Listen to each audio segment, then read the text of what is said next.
All right, so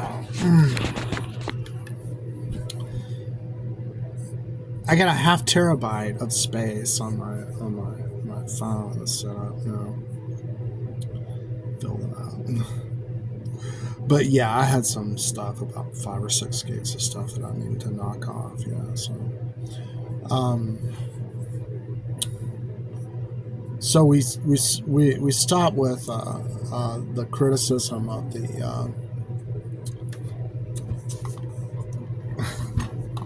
of the church, where Gibbon supposedly blames the church for causing the Dark Age.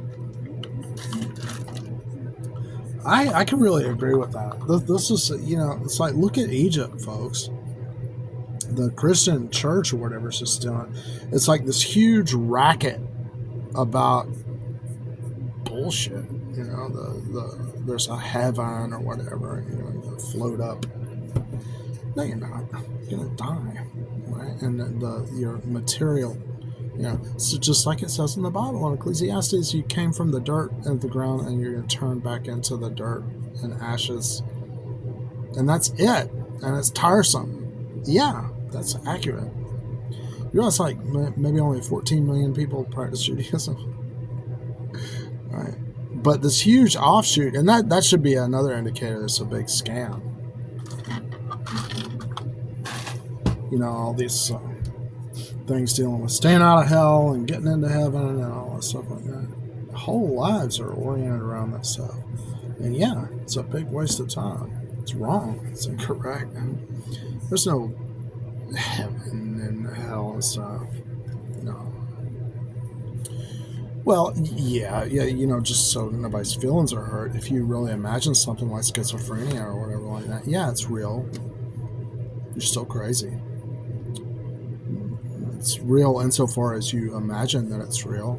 That's a real sense of thing. It's like the bardo in Tibet. And the reincarnation, so you got to pay all this money. In Tibet, it's this huge racket. It's like when you die, you're going to be reincarnated, right? But you have to go through the bardo, which is this nether world or spiritual world or whatever, with all these demons and monsters and gods and stuff like that. And you got to hire people to stand by your dead body and do all this magic, so you'll reincarnate into a good reincarnation and not, being toward. And the more you pay, the better your reincarnation could be, or whatever like that. Banana oil is what it is. Yeah. It's a scam. Trying to gyp you out of money. Yeah.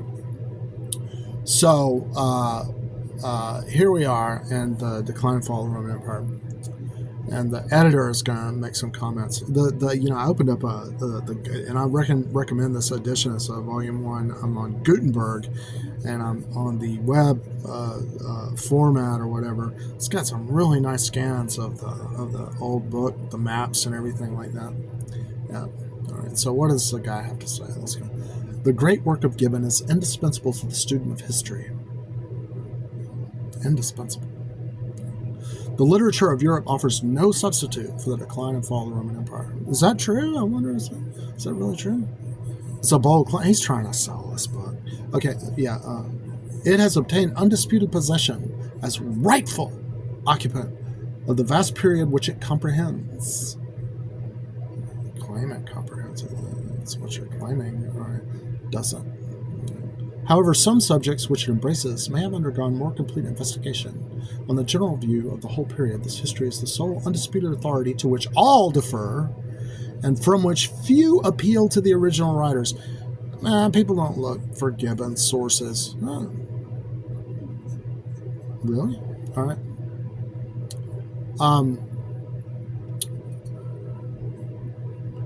And from which few appeal to the original writers or to more modern compilers. The inherent interest of the subject, the inexhaustible labor employed upon it, the immense condensation of matter, the luminous arrangement, the general accuracy, the style, which, however monotonous from its uniform stateliness, and sometimes wearisome from its elaborate R-A-R period, comma, what is that? R? Arrangement? Is he's trying to not be repetitive because he already said arrangement, right? Or what is that? AR period. What's that abbreviation? I have no idea. Is throughout vigorous, animated, often picturesque, always commands attention, always conveys its meaning with emphatic energy, describes with singular breadth and fidelity, and generalizes with unrivaled felicity of expression. All these high qualifications have secured and seem likely to secure its permanent place in historic literature. What a sentence. Let's see that again. All right, so the decline and fall of the Roman Empire. It's a subject, as we're talking about. He says, this one sentence, he says, the inherent interest of the subject, the inexhaustible labor employed upon it, the immense condensation matter, the luminous arrangement, the general accuracy, the style, which however monotonous from its uniform stateliness, and sometimes wearisome from its elaborate art. Could be arrangement again, but he didn't want to write it because it's repetitive, maybe? It's throughout vigorous, animated, often picturesque, always commands attention, always conveys its meaning with emphatic energy, describes with singular breadth and fidelity, and generalizes with unrivaled felicity of expression all these high and that's a semicolon, so it's supposed to wait longer. All these high qualifications have secured and seem likely to secure its permanent place in historic literature. It's a fake English accent. All right. Got some English ancestry a little bit. Most of my genetics are northwestern Europe, so big hodgepodge. But I got all the bad stuff. Part Jewish, part Central European Jew, part Ladino Jew, and Roma, DNA says, but mostly Scottish and Irish.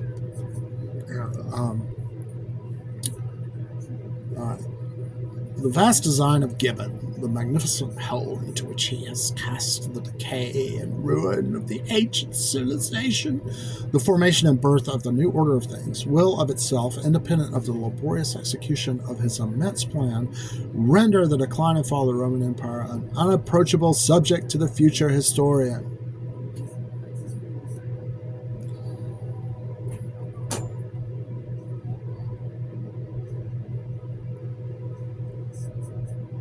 Okay, so yeah, before I read this wrong, it's like there's a note, and it's this French guy says, in the eloquent language of his recent French elder, M. Guizot, or whatever, Guizot, whatever this guy's name is, right? A considerable portion of this preface has already appeared before us in public quarterly review, and this is what he said. The gradual decline of the most extraordinary dominion which has ever invaded and oppressed the world, the fall of that immense empire erected on the ruins of so many kingdoms, republics, and states, both barbarous and civilized, and forming in its turn by its dismemberment a multitude of states, republics, and kingdoms, the annihilation of the religion of Greece and Rome, the birth and the progress of the two new religions which have shared the most beautiful regions of the earth, the decrepitude of the ancient world, the spectacle of its expiring glory and degenerate manners, the infancy of the modern world, the picture of its first progress, of the new direction given to the mind and character of man, such a subject must necessarily fix the attention and excite the interest of men who cannot behold with indifference those memorable epochs during which in the fine language of Corneille. Is it Corneille?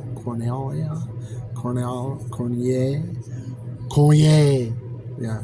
Un grand destin commun. Un grand destin social. Is that right? Yeah. It looks like it's French, but it looks like a grand destiny begins and a grand destiny is achieved, or something like that. Maybe I should use Google Translate. I don't know. The extent and harmony of design is unquestionably that which distinguishes the work of Gibbon from all other great historical compositions. He has first bridged the abyss, between ancient and modern times and connected together the two great worlds of history. The great advantage which the classical historians possess over those of modern times is in unity of plan, of course greatly facilitated by the narrower sphere to which their researches were confined.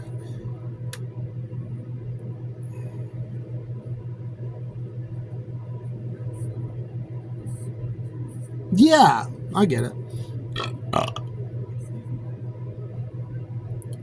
They didn't have as much to talk about. That's what he's saying. Yeah. Except Herodotus, the great historians of Greece, we exclude the more modern compilers like Diodorus Siculus, limited themselves to a single period or at east to the contracted sphere of Grecian affairs. As far as the barbarians trespassed within the Grecian boundary, or were necessarily mingled up with the Grecian politics, they were admitted into the pale of Grecian history. But to Thucydides and to Xenophon, excepting in the Persian inroad of the latter, Greece was the world. Natural unity confined their narrative almost to chronological order. The episodes were of rare occurrence and extremely brief. To the Roman historians, the course was equally clear and defined. Rome was their center of unity, and the uniformity with which the circle of the Roman dominion spread around, the regularity with which their civil polity expanded, forced, as it were, upon the Roman historian that plan which Polybius announces as the subject of his history. The means, right? The means and the manner by which the whole world became subject to Roman sway. How different the complicated politics of the European kingdoms. Every national history, to be complete, must, in a certain sense, be the history of Europe, semicolon. There is no knowing to how remote a quarter it may be necessary to trace our most domestic events. From a country, how apparently disconnected, may originate the impulse which gives its direction to the whole course of affairs. Put that in your pipe and smoke it.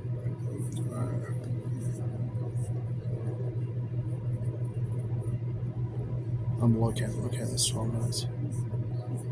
In imitation of his classical models, Gibbon places Rome as the cardinal point from which his inquiries diverge, and to which they bear constant reference, semicolon. Yet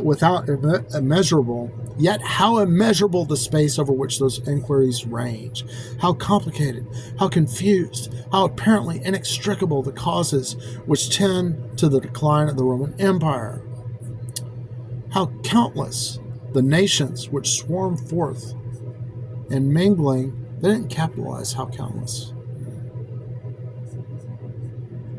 How countless the nations which swarm forth in mingling and indistinct hordes, constantly changing the geographical limits, incessantly confounding the natural boundaries. At first sight, the whole period, the whole state of the world, seems to offer no more secure footing to an historical adventurer than the chaos of Milton. It's got a H, man. Historical, man. We got to stop with that. It's so pretentious sounding.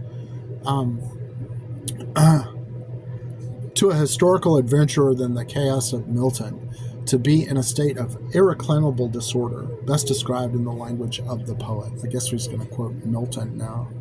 A dark, illimitable ocean, without bound, without dimension, where length, breadth, and height, and time and place are lost, where eldest night and chaos, ancestors of nature, hold eternal anarchy, amidst the noise of endless wars, and by confusion stand. Now, he capitalizes night, chaos, and nature like they're gods, right? Yeah, so the decline and fall of the Roman Empire is a dark, illimitable ocean without bound, without dimension, where length, breadth, and height, and time and place are lost, where eldest night and chaos, ancestors of nature, hold eternal anarchy. Amidst the noise of endless wars, and by confusion stand. Love it. We feel that the unity and harmony of narrative which shall comprehend this period of social disorganization. The Roman Empire is a period of social disorganization. Must be ascribed entirely to the skill and luminous disposition of the historian. Gibbon. Who else? Right? It is in the sublime Gothic architecture of his work, in which the boundless range, the infinite variety, the, at first sight, incongruous gorgeousness, really said that, of the separate parts, the incongruous gorgeousness of the separate parts, nevertheless, are all subordinate to one main and predominant idea, that Gibbon is unrivaled. That was unexpected, right? But they are trying to sell this book, I guess. All right. We cannot but admire the manner in which he masses his materials and arranges his facts in successive groups, not according to chronological order, but to their moral or political connection, the distinctness with which he marks his periods of gradually increasing decay, and the skill with which, though advancing on separate parallels of history, he shows the common tendency of the slower and more rapid religious or civil innovations. However, these principles of composition may demand more than ordinary attention on the part of the reader. They can alone impress upon the memory the real course and the relative importance of the events. Whoever would justly appreciate the superiority of Gibbon's lucid arrangement should attempt to make his way through the regular but wearisome annals of Telemont, or even the less ponderous volumes of Lebeau. Both these writers adhere almost entirely to chronological order. The consequence is that we are 20 times called upon to break off and resume the thread of 6 or 8 wars, different parts of the empire, to suspend the operations of a military expedition for a short intrigue, to hurry away from a siege to a council, and from the same page places us in the middle of a campaign against the barbarians, and in the depths of the Monophysite controversy. The Monophysite controversy? That's some kind of heretical hypothetical. Heretical hypothetical is what that is, right? Controversy. In Gibbon, it is not always easy to bear in mind the exact dates. The course of events is ever clear and distinct. Like a skillful general, though his troops advance from the most remote and opposite quarters, they are constantly bearing down and concentrating themselves on one point, that which is still occupied by the name and by the waning power of Rome.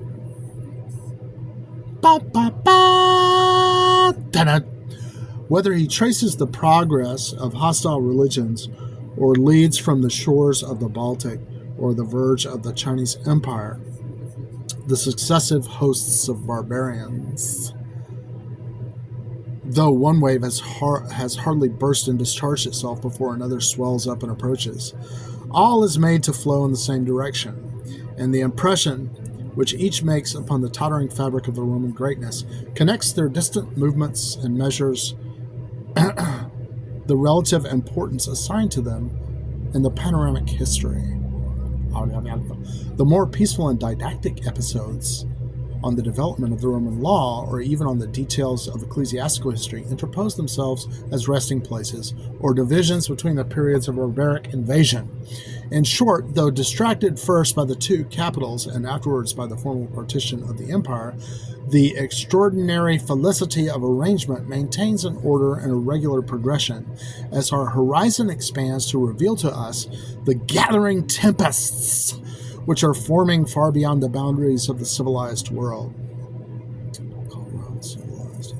As we follow their successive approach to the trembling frontier, The compressed and receding line is still distinctly visible, though gradually dismembered, and the broken fragments assuming the form of regular states and kingdoms. The real relation of those kingdoms to the empire is maintained and defined, and even when the Roman dominion has shrunk into little more than the province of Thrace, when the name of Rome confined in Italy to the walls of the city, yet it is still the memory, the shade of Roman greatness, which extends over the wide sphere into which the historian expands his later narrative. The whole blends into the unity and is manifestly essential to the double catastrophe of his tragic drama. But the amplitude, the magnificence, or the harmony of design are, though imposing, yet unworthy claims on our admiration. Oh, really? Do tell. Unless the details are filled up with correctness and accuracy. Well, that's a given, isn't it? No writer has been more severely tried on this point than Gibbon. How do you know that? How do you know that for sure? That sounds like something Zizek would say. Yeah. Nobody knows better than Orwell, he'll say. It's like, how do you know what people know? You don't. That's just expressions, Zizek. Stop that. You're annoying me. All right. Oh, my goodness. Okay. Time for a break.